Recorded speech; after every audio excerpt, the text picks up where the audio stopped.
war is launched.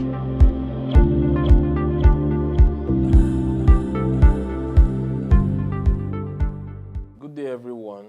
Welcome to another episode of AF24 News Talks. This is me, Wisdom Dejifolutile, the host, and I'm joined by Dr. Olabisi Dejifolutile, a director here at AF24 News. It's been a while since we've been on set, and it's great to have you here again with us. Thanks so much. It's been a long while, and I'm so happy to be here today. Thanks for having me again. Thank you for coming. And it has been actually an eventful few months since we last appeared here at AF24 News Talks. You know, there have been price changes in fuel costs, I think twice now since the last time we were on the show. And we've had like so many developments in the power sector, or should we say regression in the power sector. We had, you know, more quote-unquote tipping perspectives from Nigerians, and more commentary from the presidency as well about everything that's going on, you know, telling people to endure or whatever. We are going to cover everything as best as we can in this episode, starting from a topic that is dear to the hearts of many Nigerians, which is the cost of fuel. Yeah. So we know that fuel right now is selling for almost as high as 1,300 in some instances. And I want to ask you, Dr. Dejifolutile, that do you think there have been any developments in the past few months that could make that cheaper, or what you've been seeing from in terms of policy changes, in terms of everything we've heard about West sourcing of petrol now, how it's going to happen and things like that? Do you think there's any positive thing to glean from that? Well, thanks for having me once again. And I like the way you put it, that you don't know what to say, whether it's progression or regression. Well, to policymakers, they may say progression, but to Nigerians, they are free to say it's regression. And please, before I answer your question, let me just digress a little bit to talk about the impact of what we are going through right now. Things have gone up. People know that. And today I heard somebody talking about things like locust beans and stuff like that, and asking questions that what could make locust beans the price of locust beans to rise. That is it imported? Why is it like that? So I had to take my time to actually explain to that person that, look, this fellow that is selling this is also relying on whatever it gets from that produce to also pay for other things. Meanwhile, don't forget the fact that these things come through transportation. And once you add cost of fuel to transporting anything, the price goes haywire. Now, back to your question. Are we going to see anything positive? You know, both Dangote Refinery and the Independent Producers Marketers Association of Nigeria, I can't remember the way they are called, but it's IPMAN, these independent marketers. They reached an agreement with Dangote yesterday that Dangote will be supplying them fuel directly.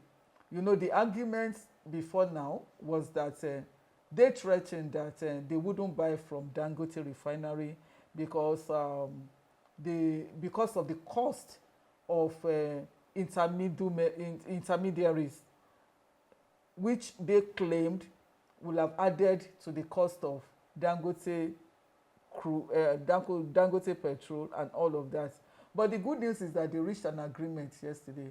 But is this agreement going to result in lowering the cost of petroleum for the average Nigerian? Unfortunately, I can't answer that question. Why? Because right now, as I speak to you, it's only IPMAN that has come out to talk to Nigerians about an agreement being reached between it and Dangote. Dangote has not said anything. Okay, let's even assume that whatever Ipman said was an agreement between both parties. The question that Nigerians are interested in is, at the end of the day, how does that impact on the price per litre of petroleum? Nobody is telling us that. Nobody is answering the question on what it costs Dangote to produce a litre of petroleum and distribute it in Nigeria. Nobody is asking that question. And until we are able to answer that question of cost, how much does it cost to produce a litre of petroleum in Nigeria with crude for naira and all other costs that could be involved? It is only when we have that idea that we will know if the cost of our fuel is going to go down or not. Ipman has raised our hopes that maybe in coming months we may experience a slash in the price of fuel. Well, that is just what it is. Hopes being raised, but there are no other things to suggest that this is going to be. And don't forget the fact that when we were talking about Dangote fuel, that was even before this year, the hopes were high that once Dangote fuel began to circulate, that cost of fuel will go down. But what did we see? Rather, it went up. And people began to ask this question. We get this thing from our land. We no longer import. We are not using forex. Why is the price going up? And like you rightly mentioned, 2 times. It has gone up 2 times. In fact, there was a 3rd attempt which hasn't worked out. So I don't really know. I don't know if it's going to affect the price, if it's going to result in price coming down. But what Nigerians are looking towards is actually getting this price coming down, because it's affecting a lot of things. And that was why I just mentioned that example of low-cost beans in the market. It's very interesting because it's one of those problems that we can say every Nigerian will be affected by it. In fact, we know that right now the country spends about 22 billion, the businesses in Nigeria spend about $22 billion yearly on off-grid petrol generators to fuel their electricity, because the national grid is not reliable enough. And a recent report by the Standard Bank forecasted, or should I say, made a forecast, or even puts the real terms of the losses from the power supply issues and how it affects Nigeria's economy as a whole to about 22 billion. So that's minus about 26 billion yearly. Like it costs us about $26 billion in losses, in profit that could be made that cannot be made because we are having power issues. And it's just very interesting that at the same time where fuel prices are climbing, our megawatts generation is dropping. We had a few days ago, about 2 days ago, 3 days ago, there was a report that said that we had our 11th national grid collapse in 2024. That's like averaging a collapse every month. Like they are restarting the grid every month. It's even more than once, because if we had 11, we are, well, maybe because we are still in the 11th month anyway. Maybe we don't know what happens next for December. You see, it's so frustrating. Let me just put it this way. Now, we just talked about fuel price going up. Interestingly, this is the time that the federal government came up with another policy of putting people in different kinds of bands.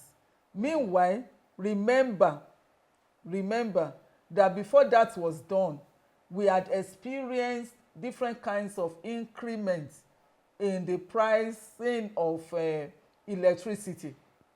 In fact, maybe like 4 or 5 times. Now, government said it was no longer interested in subsidizing electricity for Nigerians, that people needed to pay.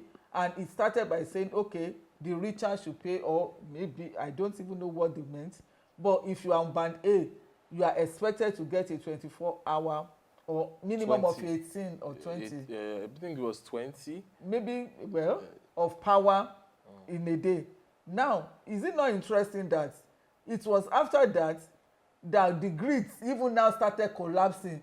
Sometimes it could even collapse 3 times, 4 times. You know, they call it abiku, that it is now up and down. It just collapses and it rises.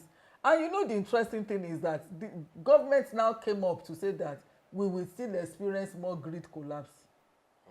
So, telling us that, look, this government is no longer embarrassed by the fact that you are charging more, people are losing money, many people cannot even, you meant the statistics you mentioned, now you are talking about 26 billion loss, and in spite of this, government is now telling us that, look, brace up for more grid collapses. They are going to continue. So what is the implication? It's just increasing the level of poverty in the land. Increasing the level of poverty. Increasing the level of poverty. Because you are a typical hairdresser, for example, artisans, they need power. It's like, where do you run to? Energy, very expensive. You shift to fuel, very expensive. It's affecting your hairdresser in a different way. It's different people. Now you say you cannot use electric power. You cannot use fuel power, petroleum power. Then I read somewhere today that maybe all this issue of PHCN, they may even become irrelevant, because many people are now threatening to disconnect from the grid. And it's going to work. I give you an example of my own self for now. PHCN didn't give us power for almost 1 month because of the flood in my area, right? And we've been powering ourselves via solar, okay? Yes, it's expensive. You can say that. How many people can afford that in Nigeria? But I think as time goes on, communities may come together and just do bulk contribution to erect solar energy and buy inverters that will be powering them. I see that happening. And when this happens, maybe PACN will wake up and realize that things cannot just continue the way they are, because businesses must survive. And when you also do that, it will impact on the cost of whatever business you are doing. And that is why Nigerians are talking about T-pain. T-pain, because wherever you turn to, it's like that pain is just circulating from here, there, and trying to just consume people. So it's interesting that you mentioned the T-pain moniker that the presidency has tried to even readapt to mean the temporary pain. Well, it has been it's almost 2 years now. By May next year, we'll be talking about 2 years of a Tinubu presidency. And right now, it's not looking like we are out of the weeds yet. And I think a month ago, the president came out to say that we should be patient, that everything is temporary. I think a month ago or 2 months ago. He still said it even yesterday or 2 days ago. A few days ago as well. And interestingly, we don't really have the inflation numbers from October yet, but we do have figures from September saying that the cost of food in Nigeria increased 37% compared to September last year, which is a wide average, because we've seen many different products even double in price. I think the price of eggs, when we were even complaining it was high at 4,000, you know, is something else now. So and it's not 30-something% that it jumped up. So it's just an average, and that just encapsulates what Nigerians have been experiencing. Can you say that since the last time we were here, there has been any improvement to the plight of Nigerians in any other way. Maybe we can say, okay, power has not been good, fuel has not been good, inflation is, but there's this, that we can look forward to. Unfortunately, I cannot. Even like you rightly mentioned, some goods have even gone far, far, far up. Okay, maybe in the area of pepper, tomatoes, and the rest, I think the price have gone down in that area because at least we knew what it was around February, when maybe 3 pieces of atarodo were being sold for 500 naira. We know that that is not the situation now. However, I need to let people know that it's not a function of what government did or what government didn't do. It's a function of the fact that such things are just seasonal products. They are seasonal goods. When it is in season, it's cheaper, and when they are out of season, they become more expensive. And the way you even look at it is this: last year, what you buy this year for 500 naira, was it what you used to buy last year, even during this same season? Definitely not. If you look at it from that perspective, prices have risen more than 2 times, even in such perishable products. That is the truth. I was talking about locust beans the other time. Now, the last time I bought it that I could remember, I bought for something between 800 and 1,200 naira. But surprisingly, is now that same thing is now 3,000 naira. So a milk cup is 3,000 naira from 800 naira. So that is even more than how many percent increment? More than 200 percent. And that is the situation with almost all things that you find in the market. So I tell people that even when you look at the price of tomato, you look at the price of pepper, and you say that things have gone down. No. How much do they cost now compared to what it cost to buy the same quantity last year? That is what you are going to look at. And when aside that, a bag of rice has been going up and up. The last one I bought was for 80,000 naira. It's over 100,000 naira now, and that is in less than 1 month. You get it? Yes, look at beans. The price of beans have gone down also, but the same thing that applied to pepper is applying to beans, because beans is coming high. Yes, it's coming from high to normal because this is the season. But then, what was the cost of a derica of beans last year compared to now? They are far different. So things have gone up generally, and the things that have gone up are not coming down. You understand?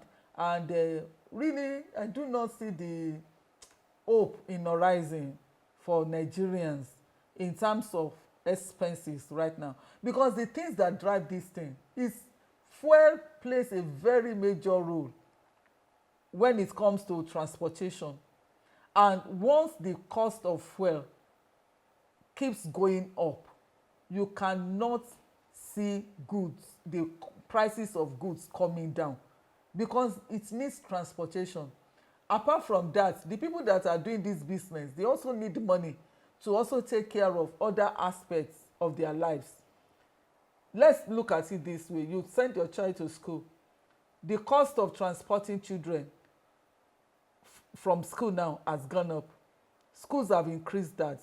The cost of even sending a child to school has increased, because there is even minimum wage that has also gone up, that has also increased the cost of production for private sector establishments. So a lot of things are happening. Maybe if we are going to see a respite, it is still in the future. That respite is still in the future. Definitely, as things are now, I don't see that respite anywhere. Well, I want to wrap up by getting your thoughts on some of the other discussions that we are also hearing in the same period in which every Nigerian is experiencing this uncertainty and the difficulty of the economy. Just about a week ago now, the United States elected a new president, President Donald Trump, who served as president from 2016 to 2020. He lost the re-election bid to Biden, who stepped down to let his Harris to run against him, and now he won. And I just want to mirror we know that some of the immediate agendas of the president is to handle not just border immigration and things of that nature, but also like strategizing or restructuring how the country handles immigration in general in order to protect the interests of its citizens, which kind of it's kind of a dichotomy compared to what Nigeria is experiencing, with people seeking to exit the country, with the US being one of the foremost preferred destinations for people who are emigrating. About 2 days ago, President Tinubu was at the University of Uyo about 3 days ago, telling graduates to be patriotic and to avoid the temptation to seek greener pastures. I want to know what your position would be for either a young person thinking of they want to abandon everything here and try their luck elsewhere, or even people on the older side thinking, I don't want to end my days struggling the way I'm struggling in Nigeria. I'd rather struggle that struggle somewhere else. What would your thoughts be, especially now with the change of political climate in the climes where people are thinking of going to? Do you agree with the president, or do you disagree, or what are your reasons, what are your thoughts around it? Well, let me first of all say that every country in the world, every reasonable, sensible country prioritizes the interest of their citizenry. And that is what we are seeing in the US, with Trump stating that it's going to clamp down on immigrants and all of that. Yeah, and I'm not going to blame any country for doing that. Secondly, these countries have policies on ground that are always for them. Even if you escape as an immigrant to their countries, they have some laid down policies that help them to still take care of the interest of their citizenry. Having said that, well, should people still try to emigrate? I will say that if, as a young man that wants to emigrate, I cannot stop them. I cannot advise against it. However, I will also state that where they are going to, there are systems there, except you go legally. And how do you go legally? Maybe through the education part, schooling and the rest. I can tell you that that part is not cheap. And even at that, they expect you to finish your studies and come back to your country. That is their policy, that is their law. So when you go there, and I wonder how people will now, even a country that is poor, you still manage to gather money from this system. Honestly, the way the Bible says it is so true. That out of the people that don't have, they will just be contributing to those who have. Because emigrating is not cheap. You choose the education path, you are going to spend money. You choose the other path, you become an illegal immigrant, you will struggle and struggle and struggle. So whoever wants to go, they should just be aware of the realities. They should know that when they get there, in fact, the evil they are running away from in Nigeria, they will still meet it there. That is the truth. But you see, people are always short-sighted. They just want immediate relief, and you cannot blame them. When you go through the pains in Nigeria, you just want a way out. And they say that he that is down does not need to fear falling down. There are many people, many Nigerians are already on the ground. So it doesn't really matter what happens to them outside the country. After all, if they can go outside, they can struggle. If they need to wash toilets, if they need to take care of the invalids, if they need to take care of the sick, whatever they need to do, at least they can be sure that they will get money that will feed them. They will get house and all of that. If they don't have access to all of those things here in Nigeria, where should we blame them, or where should we discourage them from going? But at the same time, the newly elected president of the United States has a commitment to his citizens to ensure that their interest is protected. So whatever it takes, whatever it does to protect that interest, we can also not blame the president. But it's going to be, these fights, the here and there, because I also know that United States benefits from the activities of immigrants. They cannot pretend not to do so. They also know, you understand, but I guess they also want to control that infiltration so that they also ensure that their system continues to work for them. So for me, I personally am not going to contemplate emigrating Nigeria at this stage of my life. I would rather stay here and fight it to the finish until this Nigeria becomes better. Because the places we are going to, if they don't develop their countries, will we be able to go there? We won't. So I would rather that, honestly, my honest opinion, I would rather that Nigerians fix Nigeria instead of looking for a short-term escape route. But then that's an individual decision to take. Well, it has been a very exhaustive and comprehensive episode here at AF24 News. Thank you, our viewers, for joining us today again after our extended hiatus. Exactly. After our hiatus. But thank you for joining us again, and thank you for tuning in. Please subscribe to the channel to continue to see more videos like this from us, and follow us on our social media platforms across Twitter, Instagram, to get news updates about Nigeria and the world at large. Our website as well, www.af24news.com, provides daily news updates about just about every issue you can think of: business, politics, entertainment, sports. You can also do well to visit our site and turn on the notifications there too. So thank you for joining us again today, and have a wonderful